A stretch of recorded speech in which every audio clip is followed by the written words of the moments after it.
自然风中文，自然听懂农历。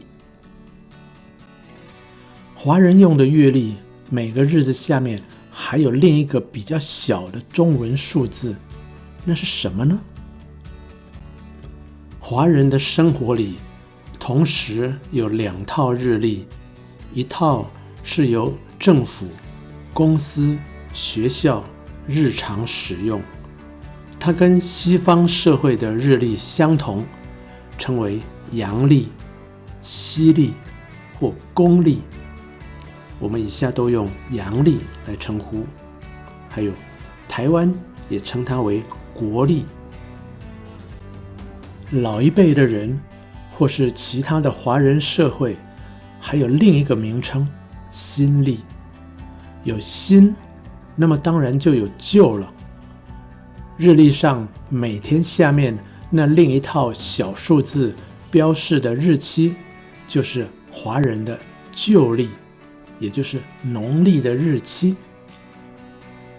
还有这个日期在台湾念作日期，期念第2声，在台湾。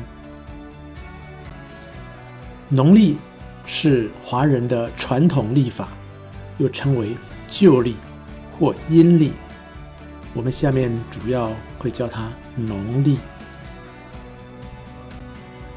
这套历法有许多与农业有关的设计，所以叫做农历，但是一般的英文翻译是 Lunar Calendar。 不过因为我们的解说会同时说到这套历法的2个名称，农历与阴历，为了区分，这里字幕就暂时把农历音译成 Non Calendar， 把阴历翻译成 Lunar Calendar。 中文里面在天上的物体，阳指的是太阳，阴说的是月亮。农历又叫阴历，就是因为它是以月亮的周期来决定日期。意思就是可以根据月历上那个小日期来看月亮变化。每个月3日左右是新月，7日是上半个月亮，15日前后是月圆，23日是下半个月亮，到月底月亮就消失了。农历也就是阴历的日期，通常比阳历晚大约1个月左右。除了看月亮变化之外，现在一般的华人其实只有在几件事情上会看农历日期。最重要的是传统节日，华人社会中几个主要节日都是看农历的日期，例如快要到来的端午节是农历5月5日，今年2026年是阳历的6月19日，代表团圆的中秋节是农历8月15日。团圆是指亲人或关系亲密的人分离后重新聚在一起，象征圆满、和谐与亲情。中秋团圆就类似美国感恩节的气氛。当然，农历1月1日就是所谓中国新年或旧历新年、农历新年，同样是汉字文化圈的韩国、越南、新加坡等地方，以及所有全世界各地的华人社会也庆祝这个 Chinese New Year。 但是 Chinese 还有中国的这个意思，要韩国、越南这些地方去庆祝别的国家的新年，好像也奇怪。于是近年来的说法变成 Lunar New Year。Lunar New Year 这个词确实比较政治正确了。但是华人用的农历是不是就真的是 lunar calendar 呢？政治正确 political correctness 是指在语言、政策与行为上极力避免对特定群体造成冒犯或歧视。华人用的农历是不是就真的是 lunar calendar 呢？顾名思义，阴历是根据月亮的周期来决定日期。顾名思义，顾就是看，所以就是看到名字就能立刻想到它的意思。月亮每个月的周期大概是29天半，所以阴历每个月是29或30天，一年下来，阴历12个月只有354天，比阳历少了11天，每2-3年会大约少1个月。但是华人的农历除了以月亮决定日期，每2到3年还会加一个闰月，保持与阳历不会越差越多。每年的农历新年也就可以保持在阳历1、2月之间。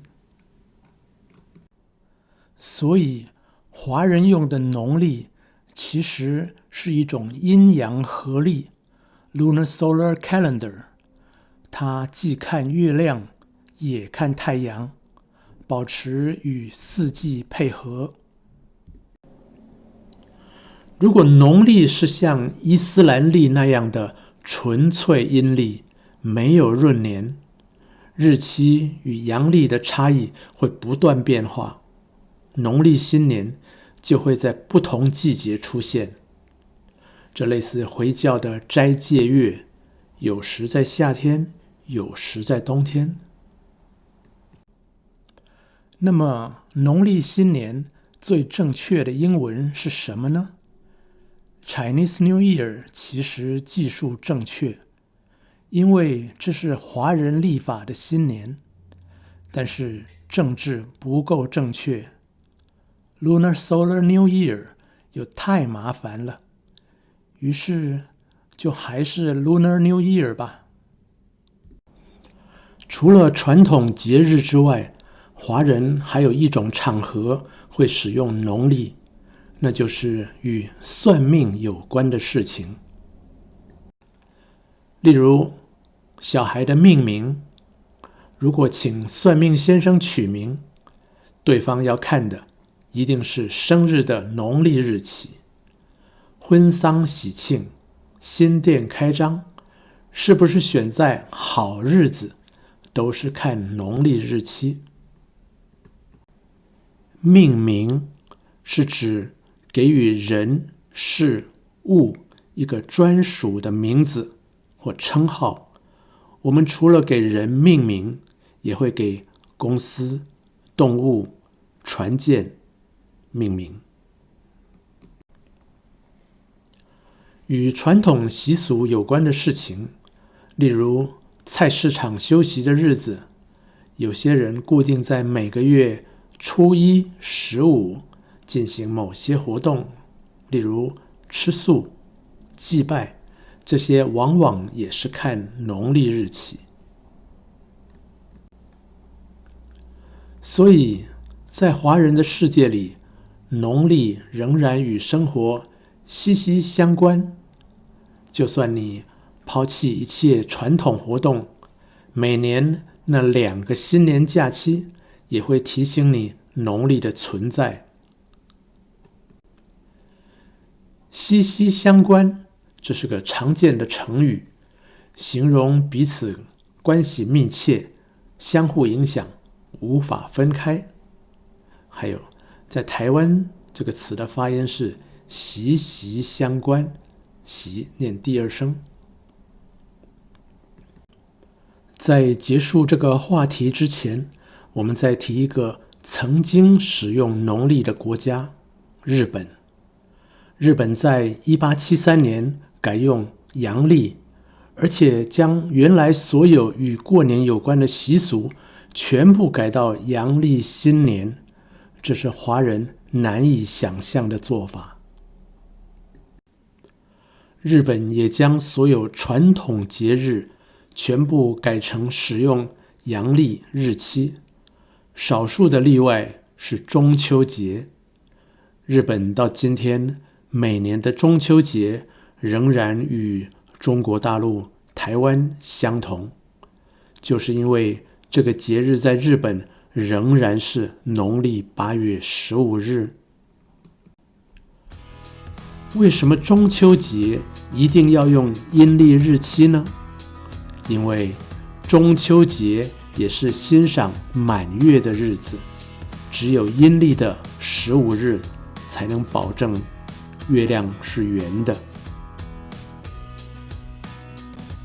今天的 podcast 就说到这里，欢迎您点赞、订阅、转发，也欢迎留言分享您的意见与经验，以及有兴趣的话题。我们下次再会。